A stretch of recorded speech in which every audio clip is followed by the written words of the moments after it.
सम्पूर्ण मित्रहरूलाई फेरि आज यो नयाँ एपिसोडमा हार्दिक स्वागत तथा नमस्कार गर्दछौँ। आजको विषयवस्तु मगर र दसैँ रोजिएको छ। केही वर्ष अगाडिदेखि यो विषयमा निकै विवाद र छलफलहरू हुँदै आएको छ। विभिन्न ढङ्गले धार्मिक दृष्टिकोणले, राजनीतिक दृष्टिकोणले र अन्य सांस्कृतिक दृष्टिकोणले समेत दसैँ हाम्रो हो होइन, मनाउनुपर्छ मनाउनु हुँदैन, सेतो टिका लगाउनुपर्छ, रातो टिका लगाउनुपर्छ, कालो लगाउनुपर्छ जस्ता अनेकन विषय प्रसङ्गहरूमा चाहिँ विवाद भइराखेको छ। र यही विषयमा चाहिँ आज मैले केही कुराहरू चाहिँ यहाँहरूको बिचमा राख्न चाहन्छु। स्वाभाविक रूपमा यो विषय त्यति सबैको स्याबासी पाइने विषय चाहिँ होइन। त्यही पनि यति हुँदाहुँदै पनि मैले सकेसम्म बिचमा बसेर एउटा सबै प्रकारको विचारहरूलाई चाहिँ समदुरीमा राखेर आजको विषयमा आफ्नो भनाइहरू राख्न चाहिँ चाहन्छु। मैले यो कुराको सुरुवात गर्दाखेरि आज मैले मसँग प्राप्त भएको केही पुस्तकहरूमा उद्धृत भएको कुराहरूलाई चाहिँ अगाडि सार्दै पछि चाहिँ आफ्नो कुरा राख्नेछु। यो आजको विषयमा दसैँ र मगरको विषयमा चाहिँ यो एउटा अलि पुरानो बुक चाहिँ मैले भेटेको छु। पाल्पा, तनहुँ र स्याङ्जाका मगरहरूको संस्कृति भन्ने पुस्तक छ। यो पुस्तक चाहिँ डाक्टर केशरजङ बराल मगरको शोधपत्रमा आधारित छ। यो शोधपत्र बुझाएको मिति चाहिँ 2039 साल 4 महिना 4 गते छ र यो पुस्तकको रूपमा चाहिँ दोस्रो मुद्रण चाहिँ 2068 5/10 मा चाहिँ छापिएको छ। र यसमा चाहिँ यो दसैँ अरू शीर्षकको विषयमा हामी अरू बेला कुरा गर्छौँ। आज दसैँकै विषयमा कुरा गर्छु। दसैँको विषयमा चाहिँ छोटो चाहिँ लेख्नु भएको छ। डाक्टर केशरजङ बराल मगरको जुन यो शोधपत्र हो यसमा चाहिँ पितृ औँसीको लगत्तैपछि बडा दसैँ आउँछ। बडा दसैँ मगर जातिले पनि अरू नेपालीहरूले जस्तै धुमधामका साथ मान्ने गर्छन्। महाअष्टमीका दिन बिहान पितृपूजा गर्ने गर्दछन्। यो दिन घर घरै सुँगुर काट्छन्। साँझ पख अष्टमीको भाग भनेर नजिकका नातेदारहरूलाई बोलाउने गर्छन्। अष्टमीको राति कोटमा कालरात्रि जगाउन जाने गर्छन्। कोट टाढा परेमा गाउँको मुखिया कहाँ गएर भए पनि कालरात्रि जगाउने गर्छन्। रामनवमीको दिन आफ्ना ससुरालीलाई बोलाएर खुवाउने गर्छन्। यसरी रामनवमीको दिन बुझाउनेलाई भोगो छो कास्के भनिन्छ। यो भोगो छो कास्के परम्परा पाल्पाको पिपल डाँडा, हुमिन, फोक्सिङकोट, चिरीपानी गाविसका मगरहरूमा बढी मात्रामा प्रचलित भएको पाइन्छ। विजया दशमीको दिन आफ्ना घरमा सासू ससुरा आमा बाबुसँग टिका लगाएपछि चोखो मुखले माइती ससुराली जाने गर्छन्। ससुराली जाँदा सुँगुरको अगाडिको फिला, रक्सी, केरा कोसेलीको रूपमा लिएर जाने परम्परा प्राय सबै ठाउँका मगरहरूमा पाइन्छ। दशमीदेखि पूर्णिमासम्म टिका लगाउने गर्छन्, तर कुनै कुनै ठाउँमा दशमी दिन मात्र टिका लगाइदिने प्रचलन छ। प्राय दशैँमा मगरहरूले रोटी पकाउने गर्दैनन्। पाहुनाहरूलाई जाँड, रक्सी, सुँगुरको मासुले स्वागत गर्ने गर्दछन्। गाउँको टोलटोलमा बुढापाकाहरूलाई बुढ्यौली खुवाउने भनेर दसैँ गएपछि पनि बोलाएर खुवाउने गरिन्छ। यो पुस्तकमा चाहिँ दसैँको विषयमा यति थोरै मात्रै लेखिएको छ। यो संस्कृति सम्बन्धी शोधपत्र नै हो। उहाँको अनुसार चाहिँ पाल्पाका मगरहरूले चाहिँ यो मनाउने गर्छन् र त्यो मनाउँदाखेरि सुँगुर काट्ने, रक्सी खाने, ससुराली जाने र आफन्त ठुला बडाहरूको हातबाट चाहिँ टिका ग्रहण गर्ने गरिन्छ। त्यसपछि यो अर्को बुक चाहिँ छ मसँग, चाडबाडहरूको समाजशास्त्रीय विश्लेषण भन्ने छ। यो डाक्टर मिन श्रीष मगरले लेख्नु भएको छ। यसको पनि म बडाई दसैँ शीर्षकमै जान्छु। यो समाजशास्त्रीय विश्लेषण भएको कारणले यो लामो छ। म अलि मुख्य बुदाहरू मात्रै राख्छु। त्यसपछि चाहिँ मैले आफ्नो कुरा राख्छु। तपाईँहरूलाई यसलाई अन्यथा नमानिकन यसलाई अलि धैर्यपूर्वक चाहिँ सुनिदिनुहोस्। दसैँ ऐतिहासिक गण्डकी प्रदेशको सभ्यता भएकाले यो चाडको उत्साह र रौनकले पनि यही भेगसँग सम्बन्धित रहेका समुदायलाई बढी छोएको हुन्छ। गण्डकी सभ्यता दसैँले नेपाल एकीकरणको क्रमसँगै राष्ट्रिय चाडको दर्जा पाएकाले साझा नेपाली चाडको रूपमा स्वीकृत हुन पुगेको बुझिन्छ। दसैँ शब्दको व्युत्पत्ति सम्बन्धमा उहाँको यहाँ चाहिँ कुरा आफ्नो भनाइराख्नु भएको छ। दसैँ शब्दको व्युत्पत्तिका सम्बन्धमा विश्लेषण गर्ने हो भने गण्डकेली मगर भाषाको शब्द दस्याक्केबाट भएको देखिन्छ। दस्याक्केको अर्थ सुरु वा थालनी गर्ने भन्ने हुन्छ। वर्षात ऋतुको अन्त्यसँगै आउने शरद ऋतुमा वर्षे बाली भित्राउने र हिउँदे बाली लगाउने कामको थालनी गरिन्छ। खास गरी पश्चिम नेपालको उच्च पहाडी भेगतिर भदौ असोजमा मकै भित्राउने र जौ छर्ने कामको थालनी गरिन्छ भने चैतमा जौ भित्राउने र मकै छर्ने कामको थालनी गरिन्छ। यसरी वर्षे बाली भित्राउने र हिउँदे बाली लगाउने तथा हिउँदे बाली भित्राउने र वर्षे बाली लगाउने मुख्य कामको विधिवत वा औपचारिक रूपमा दस्याक्के थालनी गर्दा राम्रो र सुरक्षित उत्पादनको कामनासहित कृषि औजार, भूमि, जल आदि प्रकृति र कुलपितृको पूजाआजा गरी आपसी भेटघाट, खानपान तथा मनोरञ्जन गर्ने चलनबाट असौजे दसैँ र चैते दसैँ उत्सव मनाउने परम्पराको विकास भएको बुझिन्छ। वातावरणीय अनुकूलताले गर्दा असोजको दस्याक्के उत्सवलाई विशेष धुमधामका साथ मनाइने भएकाले नै बडा ठुलो दसैँ नामाकरण गरियो भने चैतको दस्याको उत्सव वातावरणीय प्रतिकूलताले गर्दा एक दिनमा सीमित गरियो। पछि राष्ट्रिय चाडमा स्तरीकृत हुने क्रममा नेपालीकरणको प्रक्रियाबाट विविध मान्यताहरू थपिँदै बडा दसैँ र चैते दसैँको नामले सर्वपरिचित बन्न पुग्यो। यसरी दसैँको उत्पत्तिको सम्बन्ध मुख्य बाली भित्राउने र लगाउने कार्यको दस्याक्केसँग मात्र होइन कि लेकबाट बेसीतर्फ तथा बेसीबाट लेकतर्फ बसाइ सर्ने कामको दस्याक्केसँग पनि सम्बन्धित रहेको पाइन्छ। लिगका हले मगरहरूले दसैँको दिन राजा चुन्ने परम्पराले दसैँ र मगरको सम्बन्ध प्रस्ट्याउँछ भनेर उहाँले चाहिँ यो पुस्तकमा चाहिँ लेख्नु भएको छ। पहिला मैले केही प्रमाणहरूको रूपमा, केही सामग्रीहरूको रूपमा, रेफरेन्सेसहरूको रूपमा चाहिँ म यी चिजहरूलाई चाहिँ राख्दैछु। त्यसपछि मेरो आफ्नो भ्यू चाहिँ राख्नेछु। त्यसपछि थपिएको छ गण्डकी प्रदेशको शिरदेखि, यो नेपालीकरण, स्तरीकरण र हिन्दूकरण भन्ने शीर्षकमा, गण्डकी प्रदेशको शिरदेखि पाउ हुँदै बग्ने पवित्र काली गण्डकीले उत्तर भोत, तिब्बत र दक्षिण भारतलाई जोडेको छ। प्राचीन कालदेखि नै भोत र उत्तर भारतीय संस्कृतिलाई मगरा सभ्यतामा अन्तर्घुलन गराउने मुख्य व्यापारिक एवं धार्मिक सांस्कृतिक मार्गको रूपमा काली गण्डकीले महत्त्वपूर्ण भूमिका खेल्दै आएको पाइन्छ। प्राचीन कालदेखि नै काली गण्डकी पावन तीर्थस्थलको रूपमा स्थापित भइसकेको थियो। यो नदीको पानी गङ्गामा मिसिने हुँदा उत्तर भारतका तीर्थयात्रीहरू गङ्गा स्नान गरेपछि नारायणीको किनारै रिदी हुँदै मुक्तिनाथ एवं दामोदर कुण्ड पुग्ने गर्दथे भने बौद्ध भिक्षु तथा व्यापारीहरू यही बाटो भएर मुस्ताङ हुँदै चीन हुँदै तिब्बत आवजाव गर्दथे। प्राचीन कालदेखि नै काली गण्डकी हुँदै दक्षिणतर्फका आर्य मूलका मानिसहरू उत्तरतर्फ प्रवेश गरेका हुन्। त्यो समयदेखि नै उत्तर र दक्षिणतर्फका मानिसहरूको बीच सम्बन्ध सुरु भएको मानिन्छ। काली गण्डकी भारत र तिब्बतलाई जोड्ने मुख्य व्यापारिक मार्ग हुनुका कारण मगरा क्षेत्रमा प्राचीन कालदेखि नै सांस्कृतिक अन्तर्घुलनको वातावरण विकसित हुँदै गएको देखिन्छ। अरू पनि धेरै लामो छ, मैले यहाँ धेरै कुरा चाहिँ पढ्दैन।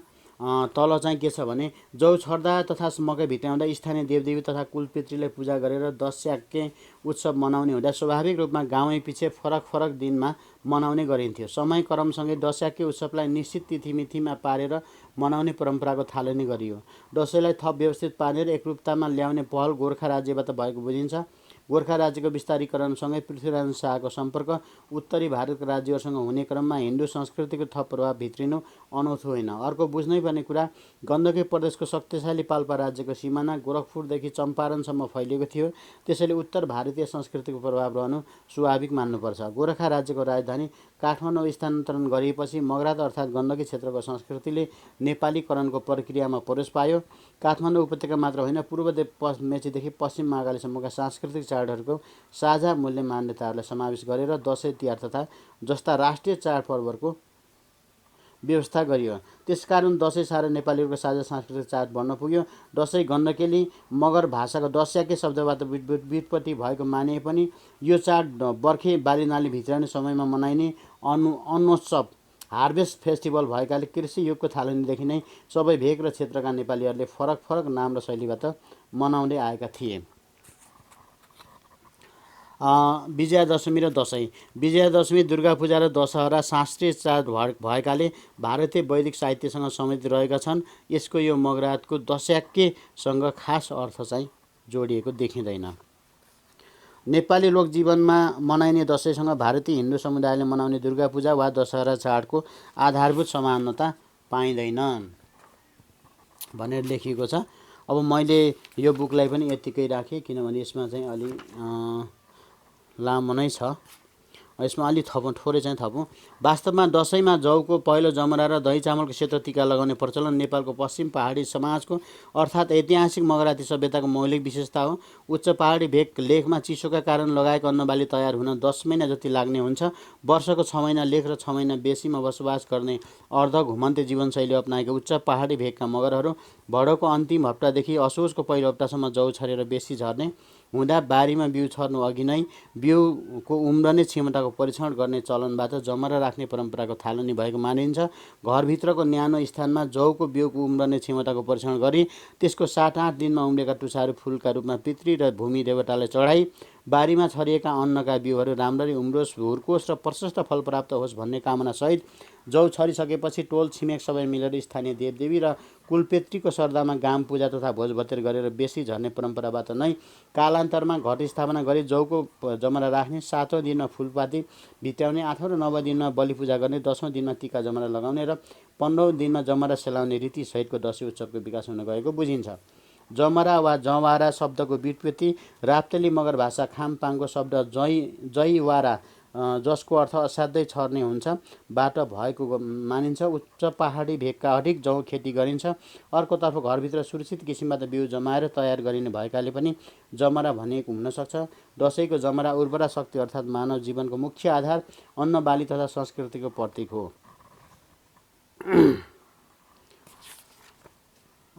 भन्ने चाहिँ कुरो छ। अब यति कुरा मैले चाहिँ राखेँ यो पुस्तकबाट पनि। अब योभन्दा धेरै कुरा चाहिँ नगर्ने मैले यहाँसँग विनम्रतापूर्वक अनुरोध गर्छु। स्वाभाविक रूपले यो अलि तपाईँको कम्तीमा डकुमेन्ट सहितको उपस्थिति गरौँ भन्दाखेरि यो त्यति अलि रसिलो चाहिँ यहाँहरूलाई नलागेको हुनसक्छ, तर यहाँहरूले अलिकति धैर्य धारण गर्नुहोस्, म विषयमै आउँदैछु। त्यसपछि यो चाहिँ मेन सिरिजकै पुस्तक हो, मगर संस्कृति, गलकोट खुवा क्षेत्रको मगर संस्कृति भन्ने पुस्तक हो। यो पनि उहाँको शोधपत्र हो, विद्यावारिधीको शोधपत्र हो। यो चाहिँ मेरो गाउँको हो। यस विषयमा चाहिँ म आफै मौखिकै भन्छु।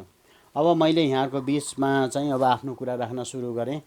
2-3वटा पुस्तक चाहिँ अध्ययन गरेँ र मैले अहिलेसम्म विभिन्न हाम्रो अगुवाहरूले अध्येताहरूले राखेको युट्युबमा भएका सामग्रीहरू, त्यसपछि अन्य विभिन्न अनलाइन पत्रिकाहरूमा छापिएको कुराहरू पनि अध्ययन गरेको छु। सबै कुराको लाई साङ्गोपाङ्गो हेर्दाखेरि 2-3वटा धारबाट चाहिँ अब कुराहरू अगाडि बढेको छ। एउटा चाहिँ अब हिन्दू धर्मावलम्बीहरूको चाड हो, यसलाई पुरै बहिष्कार गरेर जानुपर्छ, यसलाई छोड्नुपर्छ भन्ने खालको एउटा भ्यूबाट। अर्को चाहिँ यो चाहिँ हाम्रो अब स्थानीय चाड हो, योसँग हाम्रो माटोको हाम्रो समाजको धेरै सम्बन्ध छ, यसलाई जोगाएर र पछि थपिएका यसलाई विकृत पारिएका कुराहरू चाहिँ हटाएर जानुपर्छ भन्ने खालको छ। र अर्को चाहिँ यो पुरानो चाहिँ तपाईँको रूढिवादी कुराहरू चाहिँ अब सम्झिरहन, त्यसलाई फेरि अभ्यासमा लगिरहन जरुरी छैन भन्ने कोणबाट चाहिँ आएको देखिन्छ। अब मैले मेरो आफ्नो कुराहरू चाहिँ राख्न भन्दा अगाडि केही यो विषयमा केही चाहिँ तपाईँको टिप्पणीहरू टिपेको छु। पितृपूजा परम्पराहरू दस्याके दसैँ भन्ने शीर्षकमा चाहिँ यो मेन सिरिजले नै लेख्नु भएको होला। यो 19औं शताब्दीदेखि धर्मको उत्पत्तिबारे विस्तृत विश्लेषणात्मक अध्ययन सुरु भएको देखिन्छ। प्रसिद्ध मानवशास्त्री एडवर्ड टेलरको अध्ययनलाई नै धर्मको उत्पत्ति सम्बन्धी पहिलो समाजशास्त्रीय अध्ययन मानिन्छ। उनले प्रकृतिपूजक विश्वास एनिमिस्टिक बिलिफसँग सम्बन्धित पुर्खा पूजा परम्परालाई पहिलो धर्मको रूपमा व्याख्या गरेका छन्। यो परम्परामा दिगम्बर पूर्वजहरूलाई पनि आफ्नो सदस्यको रूपमा लिन्छ तथा उनीहरूको आत्माले जीवितहरूको कार्यमा हस्तक्षेप गर्न सक्ने क्षमता राख्ने कुरामा विश्वास गरिन्छ। मानवशास्त्री मेयर फोटरले प्रसिद्ध फ्रेन्च समाजशास्त्री इमाइल डुर्खिमको उपयोगितावादी र आवश्यकतावादी सिद्धान्तको आधारमा अफ्रिकी टालेसी समाजमा प्रचलित पितृपूजा परम्पराको विश्लेषण गरे। पितृपूजा जस्ता आदि धार्मिक भावनालाई संस्कारगत गर्दा लोक धर्मको जन्म भएको निष्कर्ष निकालेका छन्। त्यस्तै मनोविश्लेषक फ्रोइडको विचारमा अभिचार म्याजिक तथा पितृपूजा नै मानव सभ्यताको आदि धर्म हो भन्नुभएको छ। त्यस्तै मेलफिटको विचारमा धार्मिक भावनाले मर्त्य र अदृश्य संसारबीच निकट सम्बन्धको परिकल्पना स्थापित गरायो। परिवारको कुनै सदस्यको भौतिक अवसान हुनु परिवारकै लागि ठुलो क्षतिको घटना हो। आदि मानवले यसलाई ज्यादै गम्भीरताका साथ लियो। यस क्षतिले दैनिक क्रियाकलाप मात्र होइन, सामाजिक व्यवस्था र सामूहिक क्रियाकलाप, योजना र कार्यक्रममा समेत अचानक सङ्कट पर्यो। अत मरेपछि पनि त्यस पुर्खाको देनलाई उसका सन्ततिले बिर्सन सकेनन्। फलत पितृ वा पुर्खाको पूजा, एन्सेस्टर वर्सिपको चलन सुरु भयो। पितृहरू पारिवारिक वा सामुदायिक एकता र एकीबद्धताको प्रतीक बन्न पुगे। भौतिक रूपमा नरहे पनि उनीहरू आध्यात्मिक रूपमा परिवारका सदस्य रहिरहे। पितृ शब्दले माता पिताका अतिरिक्त सम्पूर्ण पूर्वज वा पुर्खाहरूलाई जनाउँदछ। आमा बाबाले कुनै फलको आशा नगरी निस्वार्थ रूपमा आफ्ना सन्तानको पालन पोषण गर्छन्। त्यसैले सन्तानमाथि आफ्ना पुर्खाको ऋण तिर्ने दायित्व पनि रहन्छ भन्ने मान्यता रहेको हुन्छ। आमा बाबा तथा बाजे बजै आदिको जीवन पर्यन्त आदर एवं स्नेह भावका साथ सेवा गर्नु र उनीहरूले देखाएको मार्गमा हिँड्नु तथा मृत्यु पर्यन्त उनीहरूलाई देवतुल्य स्थानमा राखेर पूजा गर्नु असल सन्तानको कर्तव्य मानिन्छ। पुर्खा पूजा, एन्सेस्टर वर्सिप गर्ने प्रवृत्ति र परम्परा विश्वव्यापी रूपमा पाइन्छ। चीन, जापान, ग्रिस, रोम, मिस्र आदि प्राचीन सभ्यतामा यो परम्परा धेरै सशक्त थियो। चिनिया, कन्फ्युसियन, बुद्धिस्ट र लोक अवधारणामा पनि पुर्खा पूजाको अभ्यासलाई प्राथमिकता दिएको पाइन्छ। अहिले पनि पितृपूजालाई धेरैजसो संस्कृतिमा महत्त्वपूर्ण धार्मिक संस्कार मानिन्छ। पितृ वा पुर्खा पूजाको थान वा देवस्थलहरू घर परिवारभित्रको, कुल वंश समूहभित्रको र नाटा कुटुम्ब समूहभित्रको गरी 3 प्रकारको हुन्छन्। कतिपय पितृपूजा देवस्थलहरू सार्वजनिक अर्थात् सबैको साझा आस्थाको केन्द्रको रूपमा रूपान्तरित हुन पुगेको छ। प्राचीन कालदेखि आजसम्म पितृपूजा परम्पराले जापान, चीन लगायत पूर्वी एसियामा आजसम्म पनि लोकप्रियता कायमै राखेको पाइन्छ। जापानमा प्राचीन कालदेखि उजी गोत्र समूह, उजी क्लान ग्रुप्सको पितृपूजामा आधारित लोक धर्मले लोकप्रियता पाएको देखिन्छ। पछि राजकीय मान्यता पाएको पनि छ। चिनिया कन्फ्युसियस धर्म पनि पितृपूजामा आधारित धर्म नै हो। नेपालको राप्ती गण्डकी पर्समट क्षेत्रको मगरात सभ्यतामा विकसित भएको पितृपूजामा आधारित लोक धर्मले 22वीं-24वीं कालमा राज्य स्तर र पछि नेपाल एकीकरणपछि राष्ट्रिय स्तरमा प्रभाव पारेको देखिन्छ। उनीहरूका पुर्ख्यौली देवता नै पछि राज्यका समष्टिक देवता तथा सम्पूर्ण राज्य शक्तिका महत्त्वपूर्ण स्रोतको रूपमा रूपान्तरित भएको पाइन्छ।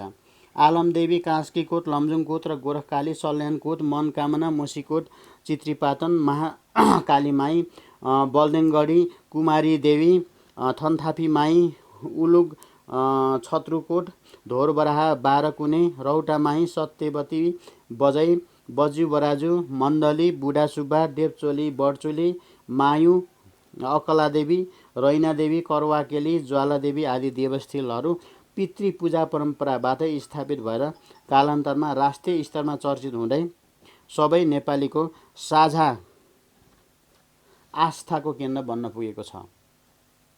मगर समाजको पितृपूजा शुक्ल पक्ष तिथि पारेर गरिएको पाइन्छ।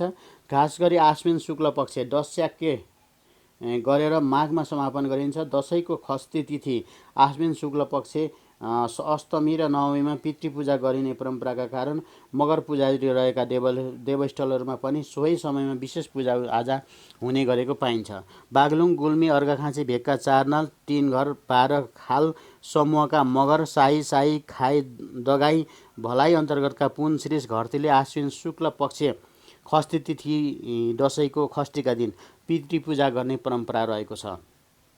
रुकुम, रोल्पा र नमैकोट, महट, खलङ्गा, कोल, रुघा, काँडा आदिका पुन, घरती, राना, बुढा आदि थरका मगरहरूले पनि दसैँको समयमा कोटपूजा, पितृपूजा र कुलामी नामले कुल पितृपूजा गर्दछन्। मगर अध्ययन केन्द्र 2063 को पुस्तकबाट हो यो क्षेत्रको मगर समाजमा दसैँको अष्टमीको दिन नौला देवीको पूजा गरी कुलको जेठो व्यक्तिलाई सिरतु पुर्याउने र डवारा जमजित्या तिहारमा बजाइने बाजा समेत खोलिन्छ। यो चाहिँ बलबहादुर घरती मगरले लेखेको 2031 सालको पुस्तकबाट ल्याइएको। त्यस्तै गरी असोज महिनामा यो क्षेत्रको मुख्य अन्नबाली मकै भित्राउने भएकोले नै पितृ पूजा गरेर टिका जमरा लगाउने, मारुनी नचाउने र पिङ खेल्ने चलनको थालनी गरेको बुझिन्छ। पितृ पूजाको परम्परा खास गरी बालीनाली पशु पंक्षीको राम्रो उत्पादन र घर परिवारको सुस्वास्थ्य एवं समृद्धिको कामनासँग अन्तर सम्बन्धित छ। त्यसैले वर्षभरिको मुख्य बाली भित्राउँदा पितृ र प्रकृतिलाई धन्यवाद दिन र उनीहरूबाट आशीर्वाद लिनका लागि घर घरमा पितृ प्रकृति र कृषि औजारको पूजा गर्ने चलन बसालिएको बुझिन्छ र कालान्तरमा यसैलाई दशैँ अथवा दसैँ भनेको हो भनेर डाक्टर मेन्सिरिसले आफ्नो चाहिँ कुरा लेख्नु भएको छ। र मैले अहिलेसम्म यति कुरा राखिसकेपछि यसको विषयमा यहाँहरूको मत अभिमत सहमति असहमति हुन सक्छन्। यी सहमति असहमतिकै बिचबाट हामीले चाहिँ विषयवस्तुलाई छलफल गरेरै अगाडि लैजानुपर्छ भन्ने मनसायका साथ चाहिँ यो कुरा अगाडि ल्याइएको। र मैले आफ्नो कुरा राख्नुभन्दा अगाडि मैले अहिले जति डकुमेन्टहरू पेस गरेँ यो विषयमा यहाँहरूको आफ्नो मत चाहिँ रहन्छ। अब यो चाहिँ तपाईँको दसैँको विषयमा मैले यो कुरा उठान गर्नुको कारण चाहिँ कुनै पनि धर्मको विषयमा नराम्रो सोच्नु अथवा त्यसको विषयमा अफवाह फैलाउनु चाहिँ होइन। मेरो एउटा मात्रै चाहना चाहिँ के हो भने खास कुरा के हो त, खास कुरा के हो होइन, कुरा कति बेलादेखि बिग्रिएको हो त भन्ने हो। र आजसम्मको यो अध्ययनले म पनि केही वर्ष अगाडिसम्म दसैँ बहिष्कार गर्नु नै पर्छ भन्ने कुरा नै गर्थेँ, तर कम्तीमा अहिले चाहिँ यसलाई फेरि रिभर्स गरेर अध्ययन गर्नुपर्छ भन्ने ठाउँमा पुगेको छु। पहिलो कुरा चाहिँ के छ भने मित्रहरू, हामी जुन भूगोलमा बसिरहेका छौँ, हामी जुन सभ्यतामा बाँचिरहेका छौँ, त्यो सभ्यतामा हुर्किरहेको विभिन्न चाडपर्वहरू चाहिँ हाम्रो होइन भन्ने जुन हलुङ्गो कुरा छ, यो हिन्दू धर्मको कुरा हो, हिन्दू धर्मले ल्याएको कुरा हो भन्ने छ, त्योसँग चाहिँ मेरो अहिले अलि असहमति छ र मैले केही कुराहरू चाहिँ यहाँको बिचमा राख्न चाहन्छु। पहिलो कुरा त जुन पितृपूजा नै विकसित रूपमा चाहिँ त्यसको पितृपूजा, पिता पुर्खाको पूजा र प्रकृतिलाई जुन धन्यवाद दिने कुरा छ, यी सबै कुराहरू जोडिएर नै आएको हो भन्ने कुरामा पनि केही त्यस्तो आधारहरू देखिन्छ। र यो दसैँ चाहिँ विशेष गरी मगरात क्षेत्र, गण्डकी प्रशमन क्षेत्रभित्र नै यो बढी प्रचलितमा रहेको र धेरै कोटहरू पनि यही ठाउँमा रहेको र अहिले पनि थुप्रै मन्दिरहरू, मैले अघि भने 20-25वटा चाहिँ एकदम प्रसिद्ध मन्दिरहरू चाहिँ यही क्षेत्रमा पर्छन् र त्यहाँ चाहिँ मगरहरू पुजारी रहेको चाहिँ तथ्य पनि हाम्रो सामु छ। अब मैले मेरो आफ्नो ठाउँको कुरा गर्दाखेरि हाम्रोमा चाहिँ पितृपूजा गर्ने चलन चाहिँ अलिक फरक छ। हाम्रोमा चाहिँ कुनै पनि मान्छे मरिसकेपछि त्यसको 6 महिना 1 वर्षपछि कोही मान्छेलाई असहज हुन्छ, बिरामी हुन्छ अथवा कुनै गाईबस्तुमा अस्वस्थता वा असहजता पैदा हुन्छ, त्यसपछि त्यो झाँक्रीलाई देखाइन्छ। झाँक्रीले अब फलानु चाहिँ जागे भन्छन्, त्यसपछि हामी त्यसलाई बाई बगाउने भन्छौँ। बायो बगाउन चाहिँ बगाउने कुराको निक्योल हुन्छ। त्यसपछि जुन घरको हो त्यही घरमा चाहिँ हामी बसेर बायो बगाउँछौँ। त्यो बायो बगाउँदाखेरि सम्बन्धित घरकै अब भाइ छोराहरूको चाहिँ शरीरबाट बग्ने हुन्छ। त्यो बगिसकेपछि चाहिँ त्यहाँ उसले आफ्नो नाउँ गाउँ अनि कहाँ खाने, के बस्ने, कहाँ बस्ने सबै कुरा चाहिँ तपाईँको भइसकेपछि भोलिपल्ट चाहिँ त्यसलाई चाहिँ अब थपना लगाइन्छ र हाम्रो चाहिँ त्यो देवता हुन्छ। त्यसपछि हामी सधैँ त्यसलाई 6-6 महिनामा चाहिँ पुज्छौँ हाम्रो मरेको पुर्खालाई। त्यसकारण हाम्रोमा चाहिँ यो खालको चलन छ र यो अन्य ठाउँमा चाहिँ अलिक फरक देखियो। जस्तो यो औँसी शुक्ल पक्ष के अरे यो आश्विनको शुक्ल पक्षमै पूजा गर्ने होइन, यस्तो खालको चाहिँ धेरै देखिन्छ। तर हाम्रोमा चाहिँ दसैँमा यो कुल पूजा गरेको, पितृपूजा गरेको चाहिँ त्यस्तो छैन, देखिँदैन। र मैले विगत 2-4 वर्षदेखि कसको फोन बाबु, त्यो बाबाको लाइभ काममा हुनुहुन्थ्यो न, कसको? अनि त्यसपछि तपाईँको हाम्रोमा चाहिँ यो दसैँको बारेमा के हो त भनेर मैले केही वर्ष अगाडिदेखि अध्ययन थालेको छु र हाम्रोमा भएका हाम्रो पाका मान्छेहरूसँग चाहिँ कुरा गर्दाखेरि उहाँहरूले चाहिँ यो अब मन्दिर बनेको चाहिँ धेरै पुरानो होइन भन्ने कुरा गर्नुभएको छ। त्यो झन्डै त्यही 1997 सालतिर चाहिँ एकजना योगी आएको, उनले चाहिँ त्यो मन्दिरको गजुर चाहिँ ल्याइदिएको। त्यो गजुर अहिले पनि छ। त्यो गजुर चाहिँ ल्याइदिएको र मन्दिर बनाउन भनिएको भनिन्छ। तर त्योभन्दा पनि एकदम बुढी बजुहरूसँग बुझ्दाखेरि चाहिँ उहाँहरूले हामी चाहिँ त्यो एकदम गोल घर, काठको गोल घर जस्तो चाहिँ तपाईँको ऊ थियो, मौलो थियो। हामी त्यो मौलो लिप्न चाहिँ हामी एकदम केटाकेटीमै जान्थ्यौँ होइन। प्रत्येक बिहान यो ऊ लागिसकेपछि चाहिँ 9 दिनसम्म हामी लिप्न जान्थ्यौँ भनेर उहाँहरूले भनेको कारणले गर्दाखेरि यो कुरा चाहिँ अलि भास्ट हुन गएको छ। र हाम्रोमा चाहिँ पहिला मौलो मात्रै भनिन्थ्यो, मौलो भनिन्थ्यो र ठुला ठुला 2वटा ढुङ्गाहरू छ। त्यो ढुङ्गा चाहिँ दिउँसोभरि मान्छेले उठाएर चाहिँ माथि के अरे तल राख्ने, फेरि चाहिँ बिहान उठेर हेर्न जाँदा त फेरि त्यो चाहिँ फेरि माथि नै उक्लेर बसेको भनेपछि यो अलौकिक शक्ति छ, यो देवता नै हो भनेर त्यसलाई मौलो मानेर चाहिँ सुरु गरिएको भनिन्छ। र त्यहाँ चाहिँ सुरुमा चाहिँ त्यो राँगो होइन र भैँसी काट्ने चलन थियो अरे। त्यही ढुङ्गामा चाहिँ पहिला त्यो चाहिँ एक प्रकार बारी थियो। अहिले त मन्दिर बनेको छ, सबै कुरा बनेको छ, थान बनेको छ। पहिला चाहिँ त्यो बारी, अनि त्यो ठुला ठुला ढुङ्गामा चाहिँ बाँडेर अनि लेखबाट झारेको चाहिँ ठुलो भैँसी चाहिँ काट्ने। अनि त्यसको विशेष अङ्गहरू चाहिँ भद्र भलाद्मीहरू जो चाहिँ तपाईँको 7 थरी प्रथाका थिए उनीहरूलाई चाहिँ पुर्याउने र अरू चाहिँ आम सर्वसाधारणले चाहिँ बाँडेर खाने चलन चाहिँ थियो अरे। अनि टिका लगाउने चलन त पछिसम्म पनि थिएन। चलन चाहिँ कस्तो थियो भने त्यही मन्दिरमा भेला भएको अलि पुरानो सबैभन्दा बुढो मान्छेको हातबाट चाहिँ सबैले त्यही मन्दिरमै टिका लगाउने चलन थियो। यसलाई घर घरमा जमरा राख्ने, टिका लगाउने चलन चाहिँ थिएन हाम्रोमा चाहिँ। यो मैले कुनै अब नियतले यो कुनै धर्मलाई ठुलो सानो बनाउनको लागि भनेको होइन। हाम्रोमा जे थियो मैले त्यही कुरा गर्दैछु। मौलो भनिन्थ्यो, अनि ठुला ठुला ढुङ्गाहरू थिए, त्यहाँ भैँसी काटिन्थ्यो र चाहिँ अब त्यसको विभिन्न भागहरू चाहिँ अब ठुला मान्छेहरूलाई छुट्याएर आम सर्वसाधारणले चाहिँ भोज खाने चलन चाहिँ थियो। पछि त्यो नपुगिसकेपछि, कुरिया चाहिँ अलि धेरै भइसकेपछि चाहिँ 2टा भैँसी चाहिँ काट्ने चलन थियो। र त्यही बेलामा चाहिँ तपाईँको अब मारुनी नाच्ने होइन, त्यो भोज खाने चाहिँ गरिन्थ्यो। र टिका पनि त्यही अब मन्दिरमै भेला भएको चाहिँ मान्छेको सबैभन्दा ज्येष्ठ सदस्यको हातबाट टिका लगाउने चलन थियो। त्यो चाहिँ घर घरमा जमरा राख्ने, टिका लगाउने चलन थिएन। र अहिले पनि धेरैकोमा छैन, एका दुई चाहिँ मान्छेहरूले त्यसलाई नयाँ कुरा चाहिँ अवलम्बन चाहिँ गरेको देखिन्छ। र पछि चाहिँ घर घरमा भएको जुन चाहिँ खोडा हो, हाम्रोमा खोडा भनिन्छ, त्यो खडक, त्यो तरबार जस्तो, त्यो चाहिँ हिजोको चाहिँ लडाइँ गर्ने युद्ध सामग्री अहिले चाहिँ हाम्रोमा त्यो 8वटा छ। त्यो चाहिँ पछि चाहिँ जम्मा गरेर त्यहाँ मन्दिरमा राखिएको भनिन्छ। पहिला चाहिँ व्यक्तिको घरहरूमा थियो अरे। त्यसकारण त्यो हाम्रोमा कोट भन्ने कुरा, त्यो हतियार पुज्ने कुरा पनि धेरै पुरानो होइन, अब त्यो नयाँ नै हो। अहिले चाहिँ केही ओढानहरू छन् जुन चाहिँ त्यो एकदम अलि त्यो आगोमा धेरै खरिसकेपछि होला, त्यो विभिन्न आकार चाहिँ प्रकारकरण गर्न लागिसकेपछि यो चाहिँ देवता भयो। अब यो चाहिँ यहाँ राख्न हुँदैन, घर राख्न हुँदैन भनेर त्यो चाहिँ त्यहाँ जम्मा गरिएको अहिले ओढान र ती खोडाहरू छन्। र त्यो खोडाको बनेको मिति चाहिँ तपाईँको पत्ता लगायो भने त्यहाँ धेरै कुरा चाहिँ अब बाहिर आउने चाहिँ देखिन्छ। त्यो खोडाहरू चाहिँ पछि जम्मा गरेर त्यसलाई भोग दिन थालिएको भनिन्छ। र हाम्रो गाउँमा चाहिँ 8 देवता भनिन्छ। त्यो 8 देवतामा चाहिँ हाम्रो मन्दिरको चाहिँ गणना हुँदैन, अनि यो मौलोको गणना हुँदैन। त्यस कारणले हाम्रोमा चाहिँ यो अलि अध्ययनको विषय चाहिँ छ। त ठ्याक्कै यही भन्न सकिन्न, किनभने अब बुढापाकाहरू चाहिँ भन्छन् अब मौलो पहिल्यैदेखि थियो। तर हामीले गर्ने प्रत्येक दिनको विभिन्न चाहिँ शुभ कार्यहरू हुन्छ, विशेष पर्वहरू हुन्छ, त्यहाँ सम्झिने देवताहरूमध्ये 8वटा देवताहरू मात्रै छन्। त्यो मन्दिर चाहिँ पर्दैन, मौलो चाहिँ पर्दैन, भगवती अथवा देवी अथवा जे भने पनि त्यो चाहिँ पर्दैन। होइन, त्यसो किन परेन भन्दाखेरि त्यो पछि जोडिएको हो कि भन्ने कुरा हो। तर बुढापाकाहरूसँग बुझ्दाखेरि यो अलि धेरै पुरानो नै हो भन्ने गरिन्छ।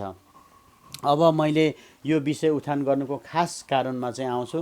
अब यो हाम्रो हो कि होइन भन्ने कुरामा त बहस गर्नुपर्छ जस्तो लाग्दैन मलाई, किनभने यो हाम्रो हो। के मात्रै हो भने पछि यसलाई अन्य धर्मका मान्छेहरूले, धर्म सम्प्रदायका मान्छेहरूले चाहिँ यसलाई एउटा निश्चित मितिमा बनाइदिए। नत्र पहिला चाहिँ यो एकैचोटि मनाइन्थेन अरे। फरक ठाउँअनुसार चाहिँ फरक मितिमा चाहिँ दसैँ चाहिँ मनाइन्थ्यो, दस्याके भनेर मनाइन्थ्यो।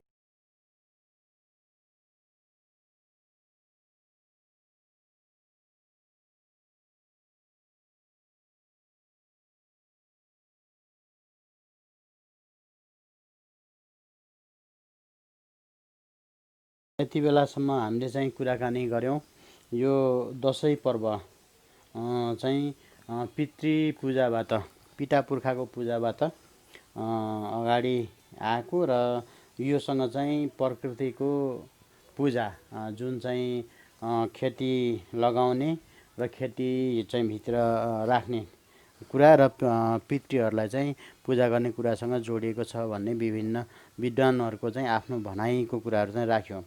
र अब चाहिँ म खास कुरामा जान्छु। अब अहिले चाहिँ हामीलाई परेको समस्या के हो भन्दाखेरि हाम्रो सबै चालचलन संस्कार संस्कृति चाड पर्वहरू चाहिँ अब विभिन्न धर्मले डिस्टर्ब गरिराखेको छ। एकातिर अब ग्लोबलाइजेसनको पनि समस्या छ, अर्कोतिर चाहिँ आफ्नो धर्मलाई उत्कृष्ट देखाउनको निम्ति आफ्नो धर्म चाहिँ को सबै ठाउँमा चाहिँ पकड छ भनेर देखाउनको लागि सबै कुराहरूलाई चाहिँ बिगारिएको छ, क्या मिसमास गरिएको छ। दसैँ पनि यस्तै मिसमासमा परेको छ। दसैँलाई चाहिँ विकृत बनाइएको छ र विभिन्न चाहिँ तपाईँको देवी देवताको कथासँग जोडिएको छ, रामायणको कथासँग जोडिएको छ, अनेक गरिएको छ, पुराणहरूको कुरा आएको छ। यी सबै मेरो विचारमा चाहिँ पछि जोडिएका कुराहरू हुन् होइन। यो चाहिँ सुरुमा थिएन।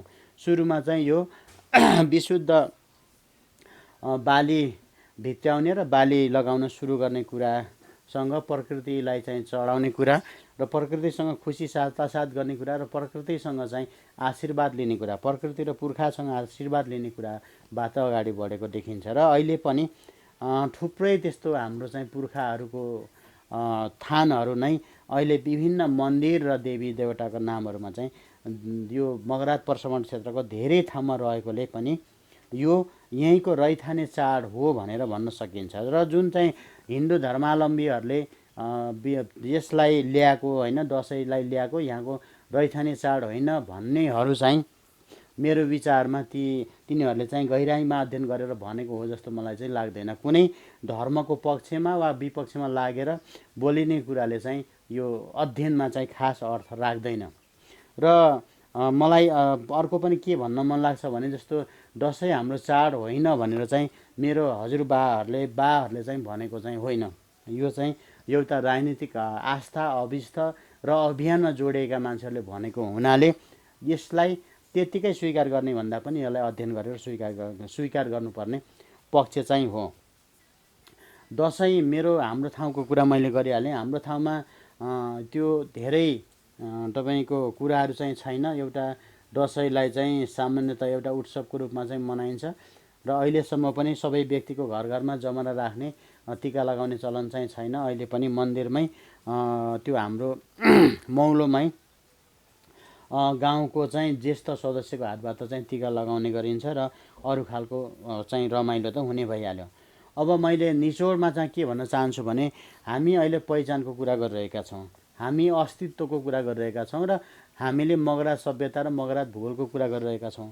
जबकि हाम्रो भूगोलमा मगरात सभ्यतामा मगरात भूगोलमा प्रचलनमा रहेको हाम्रो चाडबाडहरूलाई चाहिँ हाम्रो होइन भनिसकेपछि होइन, हाम्रो हो त के हो त हाम्रो के छ त? के हामी केही नभएको चाडपर्व पनि नमनाउने, कुनै महोत्सवहरू उत्सवहरू नमनाउने त्यस्तो खालको हामी मान्छे होला र? मगरहरूले के आफ्नो चाडपर्व मनाउँदैनथ्यो होला? त्यसकारणले यो चाहिँ गम्भीर प्रसङ्ग हो। मलाई के लाग्छ भने यो कोही त्यस्तो अब परिचालित मान्छेहरूले चाहिँ हामीलाई संस्कृतिविहीन, भाषाविहीन र संस्कारविहीन मात्रै होइन चाडपर्व पनि नमनाउने त्यस्तो त्यो ढुङ्गाको मान्छे जस्तो चाहिँ बनाउन खोजिरहेछन् भन्ने चाहिँ मलाई लाग्छ। त्यसकारणले म विशेष गरी एमएनका साथीहरूसँग पनि यो कुरा राख्न चाहन्छु। तपाईँहरू अस्तित्वको कुरा गर्नुहुन्छ, के हो अस्तित्व भने? हावामा अस्तित्व हुन्छ? यहाँको भूगोलसँग, यहाँको जनजीवनसँग, यहाँको संस्कार संस्कृतिसँग नबिज्ने तपाईँहरूको अस्तित्व के अस्तित्व तपाईँहरू प्रमाणित गर्न खोज्दै हुनुहुन्छ? त्यसकारणले यो जुन 48 सालको तपाईँको 46 सालको परिवर्तनपछि गोरेबहादुर खपाङज्यूहरूको नेतृत्वमा जसरी यो चाहिँ अब दसैँलाई मगरातको अरू धेरै कुरालाई चाहिँ तपाईँको यो होइन, यो हिन्दूहरूले जबरजस्ती थोपरेको हो, विभिन्न राजाहरूलाई मारेर मनाइएको हो भन्ने जस्तो यी कथाहरू चाहिँ एकदम काल्पनिक कथाहरू हुन्। त्यसको कुनै त्यस्तो प्रमाणदर्शी प्रमाण र आधारहरू छैनन्। त्यसकारणले मेरो भनाइ तपाईँले दसैँ मनाउनुहोस् भन्ने चाहिँ होइन, तर कम्तीमा अध्ययन खोज चाहिँ गरौँ। कसैले भनेकै आधारमा कुनै आशयले उसले चाहिँ प्रचार प्रसार गरेकै आधारमा चाहिँ बतासे ढङ्गले सबै कुरा स्वीकार गर्दै जाने हो भने भोलि हामीसँग केही पनि हुँदैन हाम्रो आफ्नो भन्ने कुरा। हामी चाहिँ छर्लङ्ग नाङ्गै हुनेछौँ।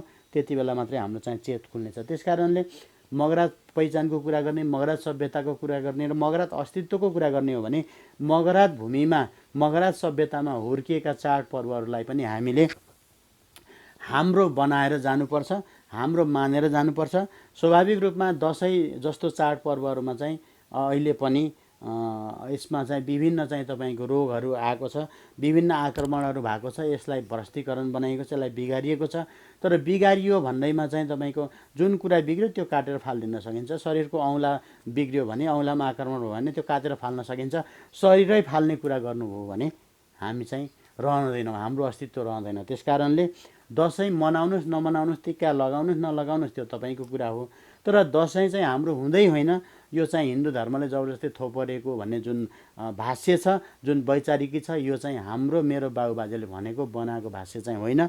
यो चाहिँ कुनै परिचालित मान्छेहरूले बनाएको भाष्य हो। त्यस कारणले यो विषयमा चाहिँ अहिले यो विषय अहिले नै टुङ्गिँदैन। यो अझै धेरै छलफल, अझै धेरै खोज अनुसन्धान र अझै धेरै बहस हुँदै जाओस् भन्ने आशा राख्दै आज मैले यो दसैँको विषयमा विभिन्न पुस्तकहरूलाई चाहिँ रेफरेन्सेसको रूपमा र हाम्रोमा रहेको चलनलाई आजसम्म जे चलन छ त्यसलाई पनि रेफरेन्सको रूपमा लिँदै मगराज सभ्यतामै हुर्किएको दसैँलाई यो पराईको दसैँ हो, यो हिन्दूहरूले जबरजस्ती लाडेको दसैँ हो भन्ने कुरा मात्रै नबुझौँ। यसको खास कुरा के हो त भनेर खोज्नपट्टि पनि लागौँ। नत्र नेपालको इतिहास जसरी लेखिएको छ, धेरै जसो इतिहासहरू चाहिँ पश्चिमाहरूले लेखेका छन्। पश्चिमाहरू स्वाभाविक रूपमा क्रिस्चियन पादरीहरू हुन्। उनीहरूले यहाँको स्थानीय चाडलाई आफ्नोपनलाई नमेटाएसम्म उनीहरूले आफ्नो व्यापार गर्न सक्ने थिएनन्। उनीहरूले आफ्नो धर्मको हस्तक्षेप, धर्म चाहिँ यहाँ लागू गर्न सक्ने थिएनन्। त्यसकारण उनीहरूले त्यसरी लेखे। अब नयाँ युवाहरूले जो चाहिँ अहिले पनि अब समाजशास्त्र मानवशास्त्रमा अध्ययन गरिराख्नु भएको छ, उहाँहरूले अझै गहिरोसँग यसलाई अध्ययन गरेर खास के हो त भन्ने कुरा चाहिँ समाजको अगाडि ल्याइदिनु हुनेछ भन्ने आशा राख्दै आजको यो एपिसोडबाट म बिदा लिने बेला भइसकेको छ। स्वाभाविक रूपमा यहाँहरूसँग हाम्रो अनुरोध छ, यहाँको 1 सब्सक्राइब जरुरी छ र धेरैभन्दा धेरै मान्छेहरूको बिचमा हाम्रो भिडियो चाहिँ पुगोस्। लाइक सेयर कमेन्ट छँदैछ र हामीले प्रस्तुत गरेको विषयवस्तुमा यहाँको सहमति असहमति पनि हुन सक्छ, रहन्छ। तपाईँहरूले आफ्नो असहमति सहमति चाहिँ कमेन्टमा दिएर जानुहोस्। हामी फेरि अर्को एपिसोडमा बहस छलफलमा चाहिँ आउनेछौँ भन्दै आज चाहिँ बिदा हुन चाहन्छु। हस्त नमस्कार।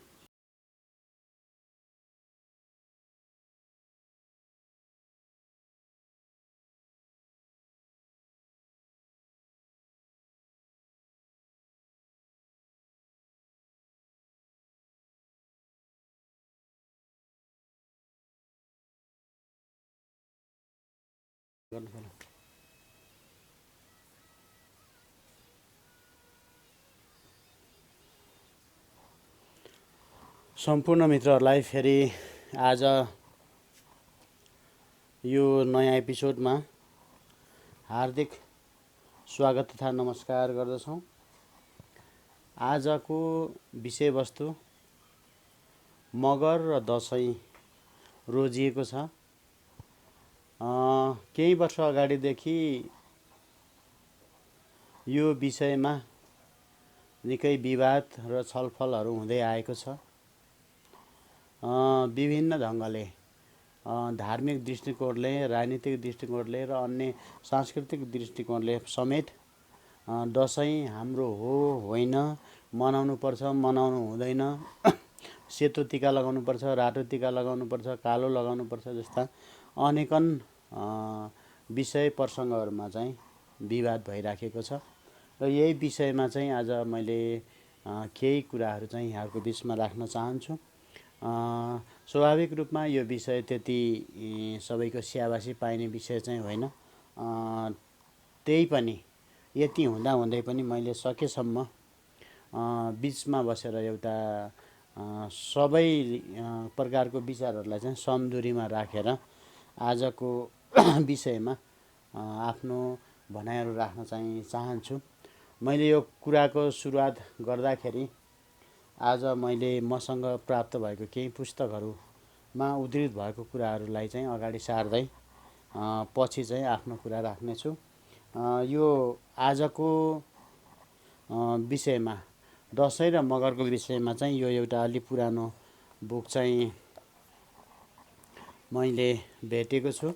पाल्पा तनहुँ र स्याङ्जाका मगरहरूको संस्कृति भन्ने पुस्तक छ। यो पुस्तक चाहिँ डाक्टर केशरजङ बराल मगरको शोधपत्रमा आधारित छ। यो शोधपत्र बुझाएको मिति चाहिँ 2039 साल 4 महिना 4 गते छ र यो पुस्तकको रूपमा चाहिँ दोस्रो मुद्रण चाहिँ 2068 5/10 चाहिँ छापिएको छ र यसमा चाहिँ यो दसैँ अरू शीर्षकको विषयमा हामी अरू बेला कुरा गर्छौँ। आज दसैँकै विषयमा कुरा गर्छु। दसैँको विषयमा चाहिँ छोटो चाहिँ लेख्नु भएको छ। डाक्टर केशरजङ बराल मगरको जुन यो शोधपत्र हो यसमा चाहिँ पितृ औँसीको लगत्तैपछि बडा दसैँ आउँछ। बडा दसैँ मगर जातिले पनि अरू नेपालीहरूले जस्तै धुमधामका साथ मान्ने गर्छन्। महाअष्टमीका दिन बिहान पितृपूजा गर्ने गर्दछन्। यो दिन घर घरै सुँगुर काट्छन्। साँझ पख अष्टमीको भाग भनेर नजिकका नातेदारहरूलाई बोलाउने गर्छन्। अष्टमीको राति कोटमा कालरात्रि जगाउन जाने गर्छन्। कोट टाढा परेमा गाउँको मुखिया कहाँ गएर भए पनि कालरात्रि जगाउने गर्छन्। रामनवमीको दिन आफ्ना ससुरालीलाई बोलाएर खुवाउने गर्छन्। यसरी रामनवमीको दिन बुझाउनेलाई भोगो छो कास्के भनिन्छ। यो भोगो छो कास्के परम्परा पाल्पाको पिपल डाँडा, हुमिन, फोक्सिङकोट, चिरीपानी गाविसका मगरहरूमा बढी मात्रामा प्रचलित भएको पाइन्छ। विजयादशमीको दिन आफ्ना घरमा सासू ससुरा आमा बाबुसँग टिका लगाएपछि चोखो मुखले माइती ससुराली जाने गर्छन्। ससुराली जाँदा सुँगुरको अगाडिको फिला, रक्सी, केरा कोसेलीको रूपमा लिएर जाने परम्परा प्राय सबै ठाउँका मगरहरूमा पाइन्छ। दशमीदेखि पूर्णिमासम्म टिका लगाउने गर्छन्, तर कुनै कुनै ठाउँमा दशमी दिन मात्र टिका लगाइदिने प्रचलन छ। प्राय दशैँमा मगरहरूले रोटी पकाउने गर्दैनन्। पाहुनाहरूलाई जाँड, रक्सी, सुँगुरको मासुले स्वागत गर्ने गर्दछन्। गाउँको टोलटोलमा बुढापाकाहरूलाई बुढ्यौली खुवाउने भनेर दसैँ गएपछि पनि बोलाएर खुवाउने गरिन्छ। यो पुस्तकमा चाहिँ दसैँको विषयमा यति थोरै मात्रै लेखिएको छ। यो संस्कृति सम्बन्धी शोधपत्र नै हो।